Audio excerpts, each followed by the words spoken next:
రెండో అధ్యాయం.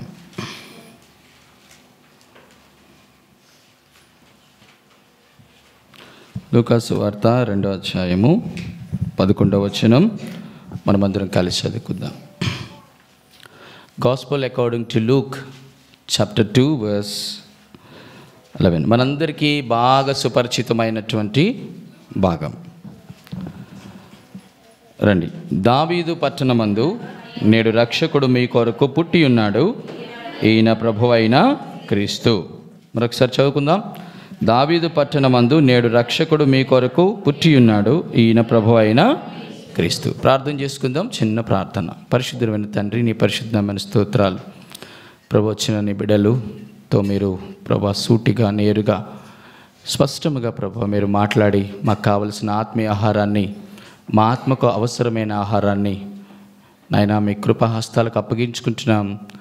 నాయనా పరలోక సంబంధమైన మన్నాను ప్రభు మాకు అనుగ్రహించి సహాయం చేసి మమ్మల్ని తృప్తిపరిచి సంతృప్తిపరిచి ప్రభు నాయనా మేము శారీరకముగా నాయనా సామర్థ్యం కలిగిన వారి కంటే ఆత్మలో ప్రభు మేము నాయన శక్తి కలిగి బ్రతకటానికి సహాయం చేయటానికి ఉపయోగమైనటువంటి నీ మాటలు మాకు దయచేసి సహాయం చేసి ఈ రాత్రి ప్రభు మీరే మాట్లాడి సహాయం చేయమని, ఇగో బలహీనుడైన నన్ను కూడా మీరు బలపరుచుకొని కావలసిన మాటలు దయచేసి కృపను అనుకరించమని నజరేయుని యేసు నామమున ప్రార్థించి అడిగి వేడుకుంటున్నాం తండ్రి, ఆమేన్.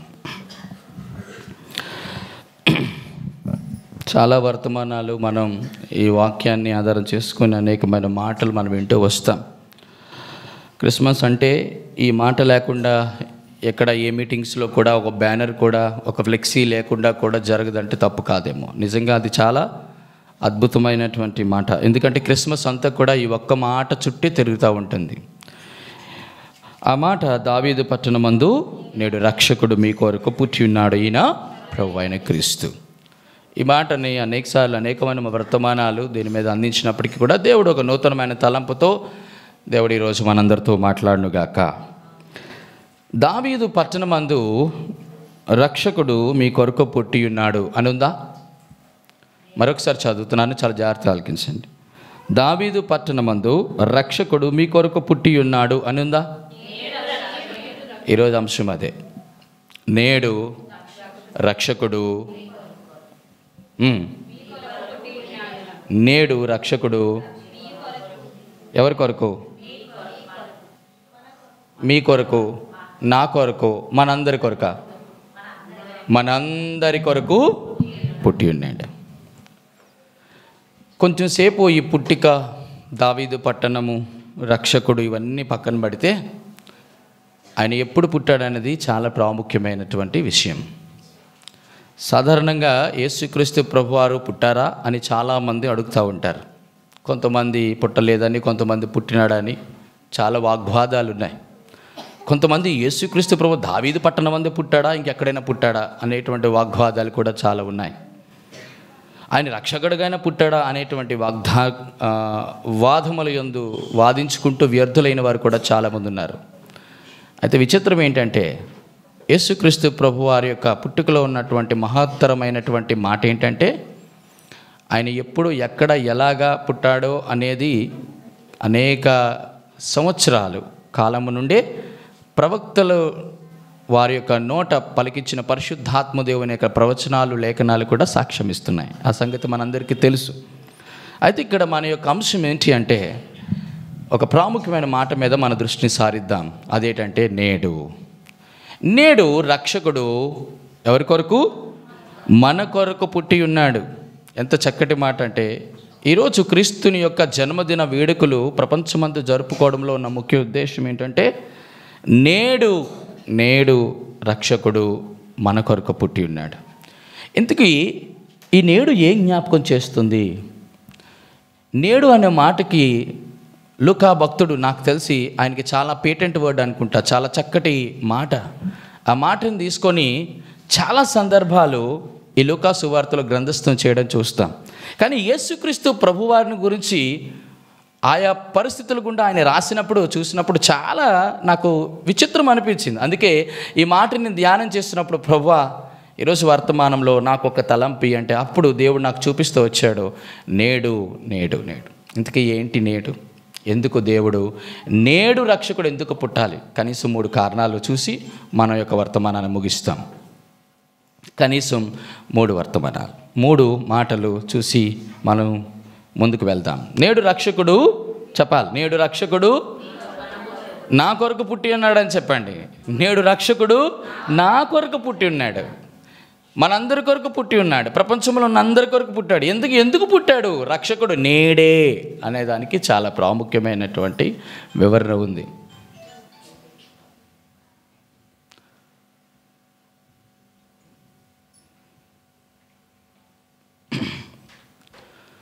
కనీసం 3 కారణాలు చూస్తామని చెప్పాం కదా. మొట్టమొదటి కారణాన్ని చూసి త్వరగా మనం ఈ వర్తమానాన్ని ముగించుకుందాం, ఎందుకంటే మనకి చాలా కార్యక్రమాలు ఉన్నాయి కాబట్టి. మొట్టమొదటిది, దేవుడు ఎందుకు నేడే రక్షకుడు ఎందుకు పుట్టాడు? మొదటి మాట లూకాసు వార్తలోనే చూపించడానికి ప్రయత్నం చేస్తాను. 19వ అధ్యాయం 9వ వచనం. లూకాసు వార్త 19వ అధ్యాయం 9వ వచనం. అందుకు యేసు, ఇతడును అబ్రహాము కుమారుడే, ఎందుకనగా నేడు ఈ ఇంటికి రక్షణ వచ్చి ఉన్నది. నేడు ఏం జ్ఞాపకం చేస్తుంది? నేడు రక్షకుడు ఎందుకు పుట్టాడంటే మొట్టమొదటి కారణం, మన ఇంటికి రక్షణ కొరకు పుట్టాడు ఆయన. రక్షకుడు ఎందుకు పుడతాడంటే రక్షించడం కొరకు పుడతాడు. దేని కొరకు పుట్టినాడంటే ఎందుకనగా ఈ ఇంటికి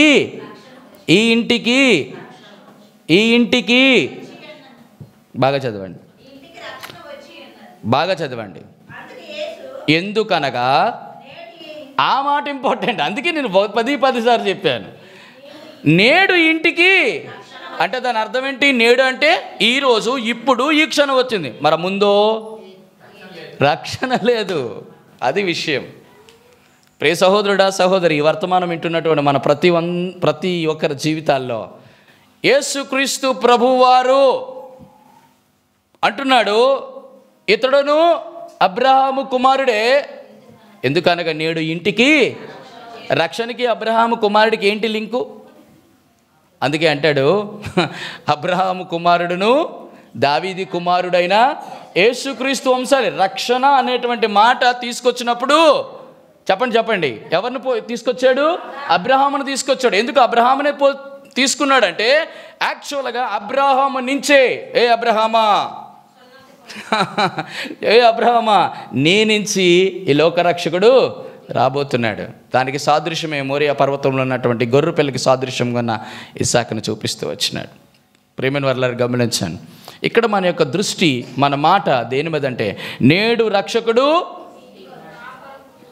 రక్షకుడు నా కొరకు పుట్టి ఉన్నాడు. ఎందుకు పుట్టి ఉన్నాడు? నేడు ఇంటికి రక్షణ లేదు, అందుకు ఆయన ఈరోజే పుట్టాడు. విచిత్రం ఏంటంటే, ఇంతకీ ఈ ఇల్లు ఎక్కడుందో?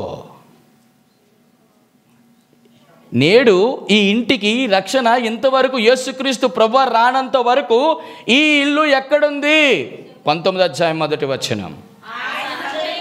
ఆయన సంచరించుచు చాలు. ఎక్కడుంది? ఎరుకో పట్టణములో. ఇది స్థలాన్ని జ్ఞాపకం చేస్తుంది. ఎందుకు చాలామంది ఇంటికి రక్షణ లేదు అని అంటే ఈ ఇల్లు ఎరుకోలో ఉంది. స్థలం ఉందంటే ఖచ్చితంగా ఎవరుంటారో? స్థలము ఉందంటే, పట్టణం ఉందంటే ఆ పట్టణంలో ఎవరుంటారో? ప్రజలు ఉంటారు ఖచ్చితంగా. పట్టణం ఉందంటే ప్రజలు ఉంటారు. ప్రజలు ఉన్నారంటే పని పాట్లు కలిగి ఉంటారు. ఇంతకీ ఆ ఎరుకోలో చాలామంది ప్రజలు ఉన్నారు, కానీ అందరి గురించి రాయబడలేదు. కానీ ఈ ఇంటికంటే సింగిల్ ఎవరో ఒక వ్యక్తి గురించి దేవుడు మాట్లాడుతూ వస్తున్నాడు. ఎవరు ఇంతకీ అక్కడ ఉన్నాడు? జక్కయ్య. పేరు మాత్రం జక్కయ్య. జక్కయ్య అంటే తెలుపు అని అర్థం, వైట్. ఎంత అద్భుతమైనటువంటి వ్యక్తి కదా. నేడు రక్షకుడు. ఈ ఇంటికి రక్షణ రావడానికి కారణం ఏంటంటే మొట్టమొదట ఈ యొక్క ఇల్లు ఎరుకోలో ఉంది. ఎరుకోలో ఉన్నటువంటి ఆ పట్టణములో నివసిస్తున్నటువంటి ప్రజలు అందరూ మంచి వాళ్ళు అనుకుంటారు. యాక్చువల్గా అంటే ఎరుకోలో ఉన్న వాళ్ళందరూ మేమందరూ చాలా మంచి వాళ్ళమి అనుకుంటారు. కానీ విచిత్రం ఏంటో తెలుసా? అందులో ఒక ప్రత్యేకమైన వ్యక్తి ఉన్నాడు. ఆయన పేరే జక్కయ్య. ఆయన గురించి ఒక అద్భుతమైనటువంటి వివరణ రాయబడుతూ వచ్చింది. చూడండి 19వ అధ్యాయం 7వ వచనం. ఎవరు చూశారు? అందరూ అంటే ఎరుకో పట్టణస్థులు అందరూ కూడా అది చూచి, ఈయన పాపి అయిన మనుషుని యొద్ద బస చేయవలెనని. ఇంతకీ ఆయనకున్నటువంటి సాక్ష్యం ఏంటో? ఏం సాక్ష్యం ఉంది? పాపి అయిన మనుషులంట. ఈ అందరూ కూడా చూసిన వాళ్ళందరూ వాళ్ళేమో భక్తి పరులాగా, ఆయన ఒక్కడే పాపి అయినట్టుగా. విచిత్రం ఏంటో తెలుసా? ఎంత గొప్పగా మర్మయుక్తంగా దేవుడు రాసి పెడతాడు ప్రతిదీ ఒకటి. మనం చాలా ఈజీగా అనుకుంటాం, కానీ చాలా విషయాలు ఉన్నాయి. మొదటిది, ఈ ఇంటికి రక్షణ లేకపోవడానికి కారణం ఏంటంటే ఆ ఇల్లు ఎరుకో దగ్గర ఉంది, ఎరుకో స్థలంలో ఉంది.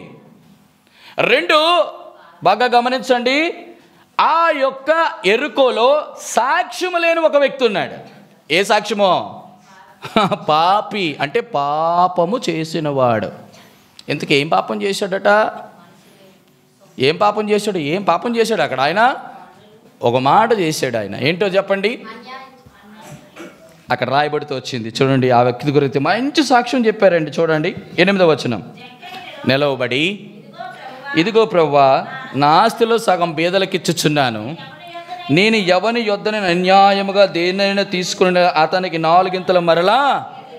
ఈయనకొక పేరు పెడదాం. ఏం సాక్ష్యం కలిగి ఉన్నాడంటే అన్యాయస్తుడు. ఎవరట? బైబిల్లో రాయబడుతూ వచ్చింది, కొరింథీ రాసిన పత్రికలోని, అన్యాయస్తులు దేవుని రాజ్యమును స్వతంత్రించుకోలేరు. ఎరుకో పట్టణములో ఉన్నటువంటి ఈ మనుషుడు భయంకరమైన సాక్ష్యం కలిగి ఉన్నాడు. ఎంత చాలా చక్కటి. అంత మాత్రమే కాదు, God was not talking about the place గురించి మాత్రమే కాదు పట్టించుకోవడం. He is talking about person. ఆయన వ్యక్తి గురించి కూడా పట్టించుకుంటాడు. ఆ 2 మాత్రమే కాదు, ఒక ప్రాముఖ్యమైనది. ఆయన పొజిషన్ ఏంటో చూద్దాం. ఏంటో పొజిషన్? 19వ అధ్యాయం 2వ వచనం. ఇదిగో సుంకపు గుత్తదారుడును ధనవంతుడైన జక్కయ్య అనే పేరు గల ఒకడు. ఆయన పొజిషన్ ఏంటో? ధనవంతుడు. దాని అర్థం ఏంటి? ఈ ఇల్లు ఎరుకో పట్టణంలో ఉండడం మాత్రమే కాదు, అన్యాయస్తుడైన పాపి అయిన మనిషి ఉండడం మాత్రమే కాదు, ఆయన ఎటువంటి వాడు? అన్యాయముగా సంపాదించిన ధనముతో ధనవంతుడైనటువంటి సుంకపు గుత్తదారుడు. ఎంత ప్రాముఖ్యమైన మాట. ఈరోజు రక్షణ ఎందుకు ఉండడం లేదంటే, మొదటిది, అన్యాయముగా సంపాదించిన వారి జీవితాల్లో చెప్పండి రక్షణ ఉండదు. రక్షణ ఉంటుందని అనుకుంటారు, ఆ ఇంటికి రక్షణ ఉండదు. ఈ మనుషుడు ఎక్కడున్నాడు? ఉండకూడనటువంటి ప్రదేశంలో ఉన్నాడు. ఎరుకో అంటే చెప్పండి. ఎరుకో అంటే శాపగ్రస్తం అని కాదు. ఎవరు చెప్పారు మీకు? కొత్తగా ఏమైనా సువాసన, అది అర్థం. సువాసన కలిగిన పట్టణంలో పరిశుద్ధుడైనటువంటి జక్కయ్య లాంటి వాడు ఉండవలసింది. బదులుగా పేరు మాత్రం గొప్ప ఊరు దెబ్బన్నట్టుంది. కానీ విచిత్రం ఏంటంటే, సువాసన గల పట్టణం ఏమైపోయిందంటే, యోషువ గ్రంథం వచ్చేటప్పటికి మనం చూస్తాం, శాపగ్రస్తమైన పట్టణంగా మారిపోయింది. ఇప్పుడు ఇటువంటి శాపగ్రస్తములో ఉన్నటువంటి శాపగ్రస్తుడైన మనిషిని, శాపగ్రస్తంలో ఉన్నటువంటి ఇల్లుని, శాపగ్రస్తుడైనటువంటి వ్యక్తి దగ్గరికి ఎవరు వచ్చినారు? అందుకు ఆయన ఎరుకో పట్టణం రావడం కొరకే లూకాసు వార్త 2వ అధ్యాయం 9వ వచనంలో, నేడు రక్షకుడు చెప్పండి ఎరుకోలో ఉన్న వ్యక్తుల కొరకే వచ్చాడు. ఈరోజు నా జీవితంలో మనం ఎక్కడున్నాం? ఎరుకోలో ఉన్నామా? రెండోది, మనం ఎటువంటి వారము? ధనవంతులమే కదా, అన్యాయస్తులమైన ధనవంతులము. అంత అన్యాయమే, అంత పాపమే. మన ప్లేస్ పాపం, మన పొజిషన్ పాపం, మనం చెప్పండి మన సాక్ష్యము కూడా పాపమే. అటువంటి పరిస్థితుల కొరకు దేవాదేవుడు యేసుక్రీస్తు ప్రభువాడు నేడు రక్షకుడు మీ కొరకు పుట్టినాడు. ఇంతకీ ఎరుకో ఏం జ్ఞాపకం చేస్తుంది? శాపగ్రస్తం అన్నాను కదా. విచిత్రం, ఇంతకీ ఎరుకోలో ఎవరున్నారో ఒక 4 వచనాలు మీకు చూపిస్తాను, అద్భుతమైన వచనాలు. చూడండి, లూకాసు వార్త 10వ అధ్యాయం 3వ వచనం. త్వరగా చదవండి. లూకాసు వార్త 13. మీరు వెల్లుడి క్షమించినానా? 10:30 అనుకుంటా. అందుకు యేసు ఇట్లా నేను యెరూషలేము నుండి యెరికో పట్టణమునకు దిగు వెళ్ళొచ్చు. దొంగలి చేతిలో ఎవరున్నారు? యెరికోలో దొంగలు ఉన్నారు. ఆ దొంగల కొరకే యేసుక్రీస్తు ప్రభువారు నేడు రక్షకుడు పుట్టాడు. దొంగలు లేకపోతే ఆయనకు అవసరంలా. ఎవరికి కావాలి ఇప్పుడు రక్షణ? దొంగలకి కావాలి. ఇక్కడ ఎవరైనా దొంగలు ఉన్నారేమో.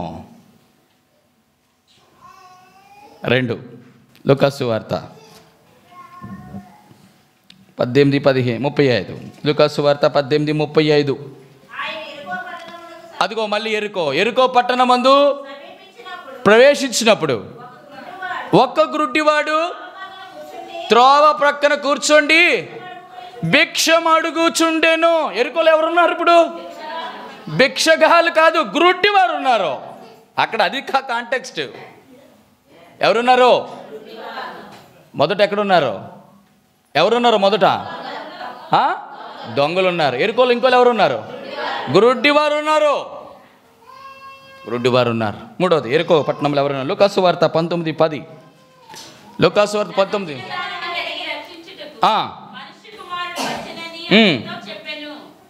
లూకాసు వార్త 19వ అధ్యాయము 7వ వచనం.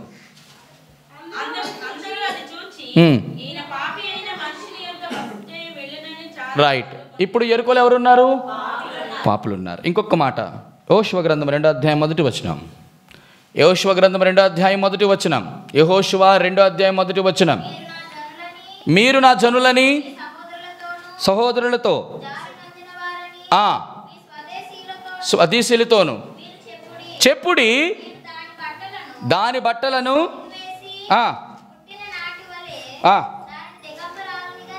నాన్న. యెహోషువ గ్రంథము 2వ అధ్యాయము ఎన్నో మాట చదువుతున్నానన్నా?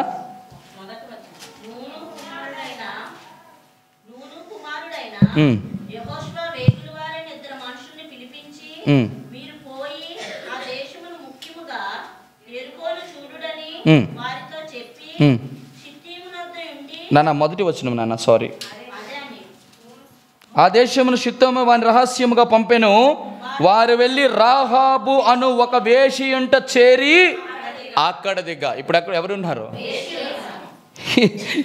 యెరికో గురించి చదువుతున్నప్పుడు చాలా గొప్ప అనిపించింది. దేవా, ఎందుకు ప్రభా నేడు రక్షకుడు మీ కొరకు పుట్టినానంటే, ఈ యెరికోలో 4 రకాలైనటువంటి వింత మనుషులు ఉన్నారు. మొదటిది దొంగలు ఉన్నారట, 2వ గ్రుడ్డివారు ఉన్నారట, 3వది పాపులు ఉన్నారట, 4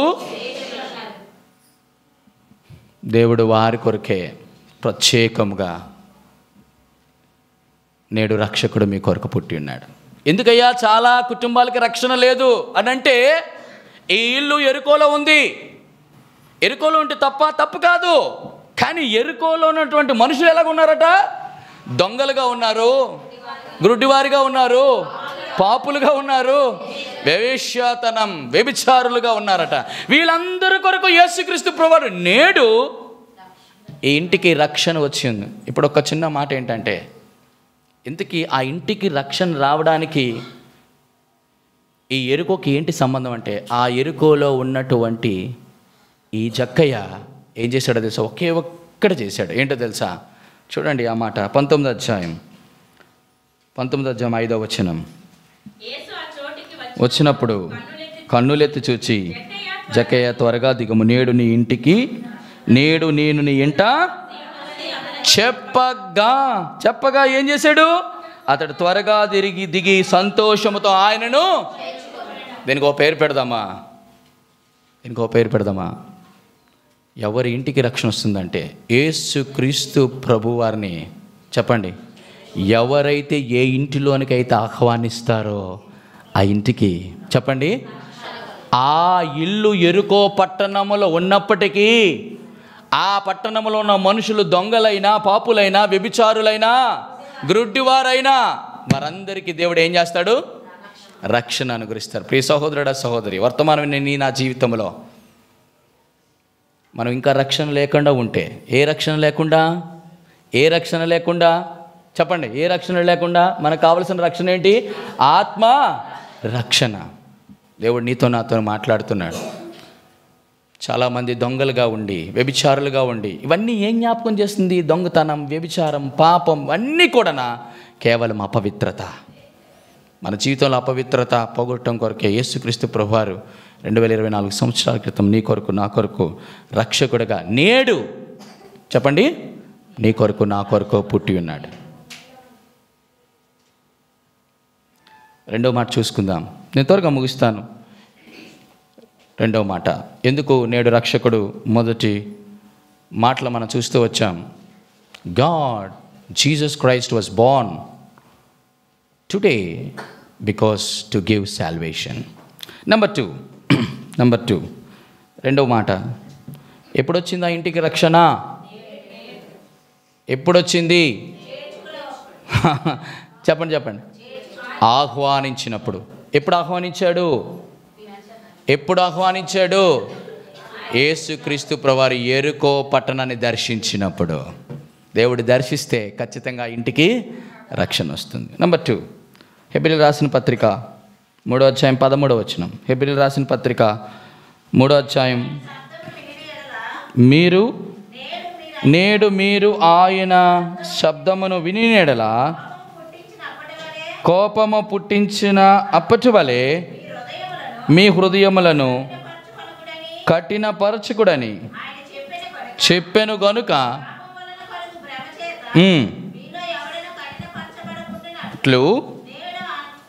నేడు అని సమయం ఉండగానే ప్రతిదినము ఒకటితోనొకడు బుద్ధి చెప్పుకొనిడి.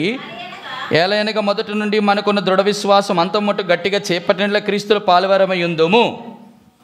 ఇప్పుడు 16వ వచనం చదవడానికి ముందు చెల్లి ఇప్పుడు చదివినటువంటి మాట మరొక్కసారి చదువు. నేడు, చూడండి అక్కడ, నేడు మీరు ఆయన శబ్దమును వినిన ఎడలా, చెప్పండి, కోపము పుట్టించినప్పటి వలె. ఇంతకీ ఏంటి ఇక్కడ నేడుకి ఇక్కడ కోపానికి ఏంటి మధ్యన కనెక్షను? నేడు అంటే ఈరోజు మీరు ఆయన మాటను వినిన ఎడలా, చెప్పండి, కోపము పుట్టించిన అప్పటి వలె. ఎందుకు ఇంతకీ దేవాది దేవుడు కోపపడ్డాడు? ఎవరి మీద కోపపడ్డాడు? కనీసం 4 ఉన్నారు వ్యక్తులు. అక్కడ చూడండి 16వ వచనం నుంచి చదవండి. విని కోపం పుట్టించిన వారు ఎవరు అని ప్రశ్న వేశాడు. ఇప్పుడు ఆన్సర్ చెప్తున్నాడు. మోషే చేత నడిపింపబడి ఐగుప్తులో నుండి బయలుదేరి వచ్చిన వారు అందరే కదా. విషయం చెప్తాను, బాగా గమనించండి. నేడు రక్షకుడు నీ కొరకు నా కొరకు పుట్టడానికి కారణం ఏంటో తెలుసా? ఇక్కడ అంటున్నాడు, మొదటిది ఆహ్వానిస్తా ఇంటికి రక్షణ, రెండోది నేడు మీరు ఆయన మాట వింటే రక్షణ. విచిత్రం ఏంటి తెలుసా? విన్నారు, కానీ ఎందుకో దేవాది దేవుడు కోపిస్తున్నారు. అదేంటి, వింటే కూడా కోపిస్తారా? అవును, కారణం 4 ఉన్నాయి. ఈ ప్రజలు 4 రకాలైనటువంటి పరిస్థితులు గుండా వెళ్ళారు. మొదటిది ఏంటి తెలుసా? ఎవరి మీద ఆయన కోపించాడంటే ఐగుప్తు దేశంలో నుండి బయలుదేరి వచ్చిన వారి మీద కదా. ఇంతకీ ఎందుకయ్యా వారి మీద కోపడ్డావు అని అంటే కనీసం వారిలో 3 రకాలైన పరిస్థితులు దేవుడు చూశాడు. చూడండి ఆ మాట. తర్వాత వచనం,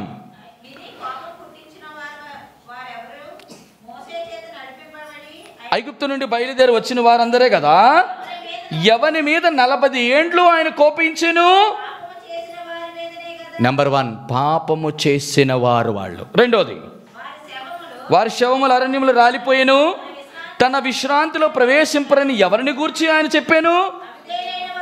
రెండోది, అవిధేయులైన వారి గురించి. మూడోది, కాగా అవిశ్వాసము చేతనే వారు ప్రవేశించలేకపోయారని గ్రహించు. 3 విషయాలు ఇక్కడ. మొదటిది ఏంటి? ఎవరి మీద కోపం? పాపం చేసిన వారు అంటే అపవిత్రులు. రెండోది అవిధేయులు. 3, ఈరోజు ప్రపంచంలో అందరూ కూడా యేసుక్రీస్తు ప్రభువారు పుట్టారు, ఆయన పుట్టినటువంటి ఆయన జన్మదినాన్ని గొప్పగా సెలబ్రేట్ చేసుకుంటున్నారు. విచిత్రం ఏంటో తెలుసా? నేడు మీరు ఆయన శబ్దము వింటే, మరి ఎందుకు ఆయన కోపిస్తున్నాడు? యేసుక్రీస్తు వారు పుట్టినప్పటికీ కూడా చాలా మందికి రక్షణ లేదు. కారణం ఏంటో తెలుసా? అందరూ వింటున్నారు, వినిన తర్వాత ఏం విన్నారో తెలుసా?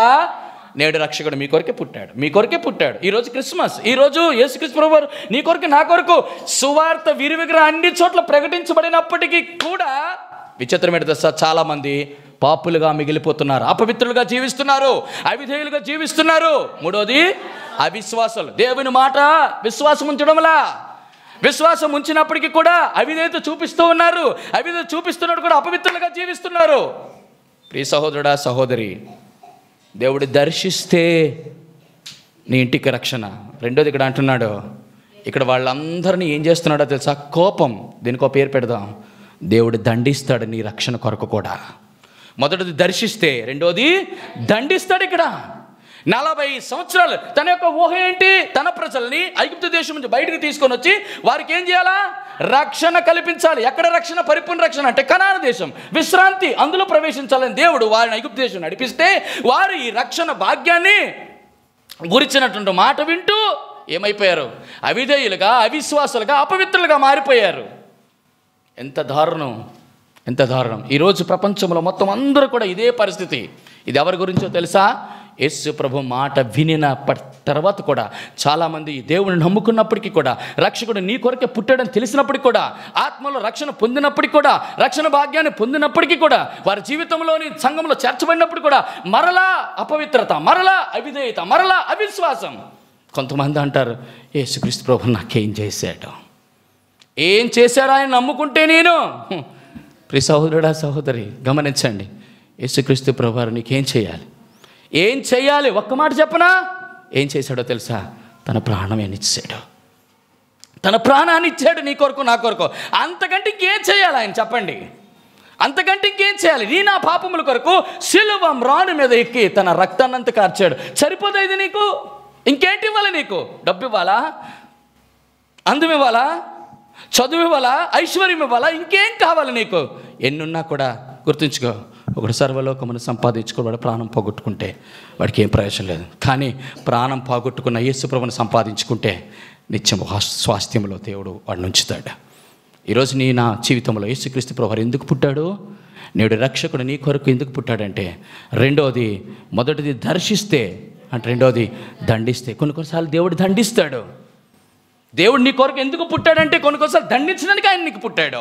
తీసుకోవాలి కొన్ని, అప్పుడే నీ ఇంటికి రక్షణ. మూడోది నేను చెప్పి నేను ముగిస్తాను. చూడండి, మూడోది లూకాసు వార్త 23:43. నేడు లూకాసు వార్త 23:43. అందుకు ఆయన వానితో, నేడు నీవు నాతో, చెప్పండి, పరదేశులో ఉందువని. దానికంటే ముందు ఏం చేశాడు? 42వ వచనం. ఆయనను చూచి యేసు, నీ రాజ్యములోనికి వచ్చినప్పుడు నన్ను జ్ఞాపకము చేసుకొనమనెను. ఆ మాట విన్నంటే యేసుక్రీస్తు ప్రభువు ఆ దొంగను చూసి ఒకే ఒక మాట అన్నాడు. అందుకు ఆయన వానితో, నేడు నీవు నాతో కూడా పరదేశంలో ఉందని నిశ్చయముగా నీతో. నీకు విషయం తెలుసండి, ఆ సిలువ మీద ఉన్నటువంటి వాడికి నిరీక్షణ లేదు. ఈరోజు నేను చనిపోతే నేను ఎక్కడికి వెళ్తాను? నిరీక్షణ లేని బ్రతుకు. నేను ఇప్పటివరకు దొంగగా బతికాను, బందిపోటుగా బ్రతికాను. నా జీవితం అంతా అపవిత్రత, అవిశ్వాసం, అవిధేయతే. నాలాంటి వాడికి కూడా రక్షణ కలుగుతుందా? ఆఖరి నిమిషంలో యేసుక్రీస్తు ప్రభువారు ఆయన వైపు చూసి, అయ్యా రేపు నువ్వు రాజ్యంతో వచ్చినప్పుడు నన్ను ఒకసారి జ్ఞాపకం చేసుకో. ప్రార్థన చేశాడు. ప్రార్థన చేస్తే ఏం జరిగింది? నేడు నీవు నాతో కూడా అంటే, దేవుడు పరదేశంలో ఉన్నాడంటే అర్థం ఏంటంటే, యేసుక్రీస్తు ప్రభువారు ఎక్కడైతే ఉండాలనుకుంటున్నాడో ఆయన్ని కూడా. ఇది మూడోది ఏం జ్ఞాపకం చేస్తుంది తెలుసా? మనిషి జీవితాల్లో చచ్చిపోయిన తర్వాత ఎక్కడికి వెళ్తారని భయములు ఉన్నటువంటి వ్యక్తికి యేసుక్రీస్తు ధైర్యం ఇచ్చాడు. మొదటిది దర్శిస్తాడు, రెండవది దండిస్తాడు, మూడవది ధైర్యం ఇస్తాడు. అందుకు దేవుడు నీ కొరకు, నా కొరకు ఈ లోకానికి వచ్చాడు. ప్రభా, మా జీవితాల్లో భయం, నిరీక్షణ లేదు. ఈరోజు మేము బ్రతికితే, చస్తే ప్రభా మేము ఎక్కడికి వెళ్తామో తెలియదు. కానీ యేసుక్రీస్తు ప్రభు రక్షణ ఎందుకు ఇస్తున్నాడంటే, నీలో ధైర్యం. ఈరోజు నేను చనిపోయిన ప్రభు దగ్గర ఉంటానని శుభప్రదమైన నిరీక్షణ. ప్రియ సహోదరుడు, సహోదరి, క్లుప్త వర్తమానం నేను నా జీవితంలో, దేవా నువ్వు నన్ను దర్శించకపోతే నా ఇంటికి రక్షణ. నేను కూడా ఒకప్పుడు ఎరుకో లాంటి పట్టణము అలాగా లోకంలో ఉన్నాను. నేను ఒకప్పుడు దొంగనే, ఒకప్పుడు నేను కూడా వ్యభిచారినే, నేను కూడా ఒకప్పుడు పాపులుగా ఉన్నాను, నేను ఒకప్పుడు గ్రుడ్డివాడిగా, నేను చూడలేనటువంటి వాడిగా ఉన్నాను. ప్రభు నన్ను దర్శించినావు, పేరు పెట్టి పిలిచావు ప్రభు, నా జీవితాన్ని మార్చావు. నాయనా నీకు వందనాలు, నీకు స్తోత్రం. విచిత్రం చెప్పనా, ఎరుకో ఏమైనా మారిందా స్థలం యేసుప్రభు దర్శించినప్పుడు? జక్కే పేరు ఏమైనా మార్చాడా? చెప్పండి. మార్చాడా మార్చలేదా? అంత అవిశ్వాసంతో చెప్తున్నారు. మార్చాడా మార్చలేదా? అక్కడ పరిస్థితులు ఏమైనా మార్చాడా? ఏమీ మార్చలేదు. కానీ ఒక్కటి మారిపోయింది. ఏం మారింది? స్వభావం మారిపోయింది. దేవుడు నీలోకి వస్తే ఏం మార్చడు, కులం మార్చడు, నీ గోత్రం మార్చడు, నువ్వు రెడ్డివా కాపువా ఇదా ఏమీ ఆయనకు అవసరంలా. యేసుక్రీస్తు ప్రభువారు వస్తే జీవితమే మారిపోతాయి, హృదయాలే మారిపోతాయి, మనసులే మారిపోతాయి, స్వభావాలే మారిపోతాయి, స్వరూపాలే మారిపోతాయి. అది యేసుక్రీస్తు ప్రభువు చేసింది. మార్చుకోండి, అది దేవుడికి అవసరం లేదు. యేసుక్రీస్తు ప్రభు అందుకు రాలేదు. He came directly down to the earth to change the heart of a human beings. ప్రతి ఒక్కరి హృదయాలు మార్చాను. అక్కడ చక్క హృదయాన్ని మార్చాడు. గమనించండి, ఇక్కడ ప్రతి ఒక్కరు అనగా 40 లక్షల జనాంగం, తన సంతానం, తన స్వకీయ దేశం విశ్రాంతిలో ప్రవేశించాలని వాళ్ళు దండిస్తూ ఆయన వైపుకు తీసుకొచ్చి, ఎందుకో తెలుసా? ఆ విశ్రాంతి వారి రక్షణ. మూడోది ఎవరిని ఇక్కడ ఎవరిని చూస్తూ వచ్చాం? ఒక దొంగని. ఏం చేశాడు? ఏం మార్చి ఉంటాడు చెప్పండి? ఏం మార్చాడు? మొదటిది తన స్వభావం మార్చాడు. మూడోది చెప్పండి. వారి యొక్క స్థానాన్ని ఎవరు మార్చాడు? మొదటిది స్వభావాన్ని మారిస్తే 40 ఏళ్ళ నడిపించినటువంటి 20 లక్షల ఇజ్రాయేల్ జనం యొక్క స్థానాన్ని మార్చాడు. ఐగుప్తు దేశంలో ఉన్నారు, ఇప్పుడు కనాను దేశంలోనికి వచ్చారు. మూడోది దొంగ ఏం మార్చాడు? చెప్పండి. ఏం మార్చాడు? స్వభావం మార్చాడు, స్థానాన్ని మార్చాడు. ఇప్పుడు చెప్పండి, స్థలం మారిపోయింది. ఎక్సలెంట్. దేవాదేవుడు రక్షణ. అందుకే నేడు రక్షకుడు నీ కొరకు నా కొరకు ఎందుకు పుట్టాడంటే, మొదటిది స్వభావం మార్చడానికి, నీ స్థలాన్ని మార్చడానికి, నీ స్థానాన్ని మార్చడానికి. దేవుడి మాటలు దీవించి ఆశీర్వదించును గాక. దావీదు పట్టణమందు నేడు రక్షకుడు మీ కొరకు పుట్టి ఉన్నాడు, ఈయన ప్రభు అయిన క్రీస్తు. ప్రార్థన చేసుకుందాం.